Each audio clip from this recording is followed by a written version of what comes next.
Saudi ভূমিতে ফিলিস্তিন রাষ্ট্র, নেতানিয়াহুর বিস্ফোরক মন্তব্যের পর যা ঘটল। নেতানিয়াহু ভেবেছিলেন ফিলিস্তিন ইস্যুকে রাজনৈতিক কার্পেটের নিচে লুকিয়ে ফেলবেন, কিন্তু ঘটনাটি উল্টো দিকে মোড় নিয়েছে। সৌদি সহ আরব দেশগুলো এখন একই সুরে বলছে ফিলিস্তিন ছাড়া কোনো শান্তি চুক্তি নয়, ইসরায়েলের জন্য এটা যেন মরুর ঝড়।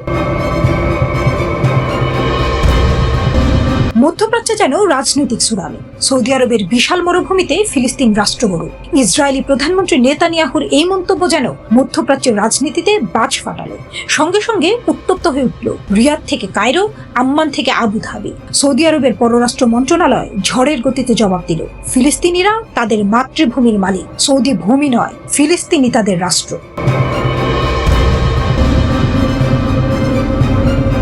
কি বলেছিলেন নেতানিয়াহু? ইসরায়েলি চ্যানেল 14কে দেওয়া সাক্ষাৎকারে নেতানিয়াহু বলেন, সৌদি আরবে ফিলিস্তিন রাষ্ট্র গঠন করা যায়, তাদের কাছে তো জায়গার অভাব নেই। এই মন্তব্যে আরব বিশ্বের আকাশে বিদ্যুৎ খেলে গেল।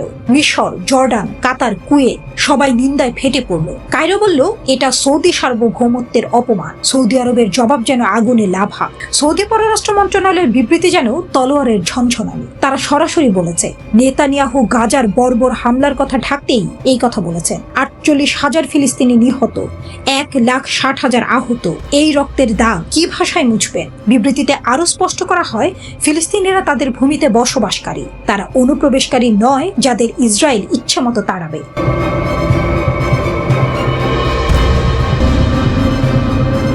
আরব বিশ্বের ক্ষোভ একজোট হয়ে ফুঁসছে আগ্নেয়গিরি। মিশর বলছে ফিলিস্তিন ইস্যু বাদ দিয়ে ইসরায়েলের সঙ্গে সম্পর্ক অসম্ভব। জর্ডানের মতে ফিলিস্তিনিদের অধিকার ছাড়া শান্তি হবে না। কাতার জানিয়েছে নেতানিয়াহুর বক্তব্য অগ্রহণযোগ্য। ইরাকের মতে একবিংশ শতাব্দীতেও উপনিবেশবাদী মানসিকতা। 2020 সালে আব্রাহাম চুক্তির মাধ্যমে ইসরায়েল সৌদি সম্পর্ক স্বাভাবিক হওয়ার কথা ছিল, কিন্তু গাজা যুদ্ধের পর সবকিছু বরফের মতো জমে গেছে। সৌদি এখন সরব, ফিলিস্তিন ছাড়া কোনো ডিল নাই।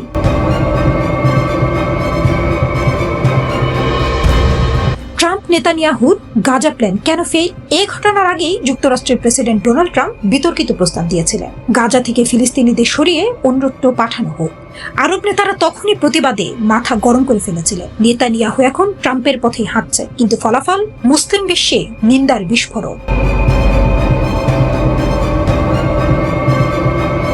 ইসরায়েলি বোমার আঘাতে গাজার 90% ভবন ধ্বংস।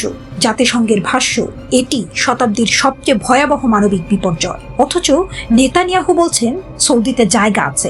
এই নির্লজ্জতা কি বিশ্ববাসী মেনে নেবে? নেতানিয়াহু কি বুঝতে পেরেছেন তার এই মন্তব্য ইসরায়েল সৌদি সম্পর্কের মরুভূমিতে জল ঢাললো, নাকি এটা ইহুদিবাসী রাষ্ট্রের অহংকারের লাস্ট ড্যান্স?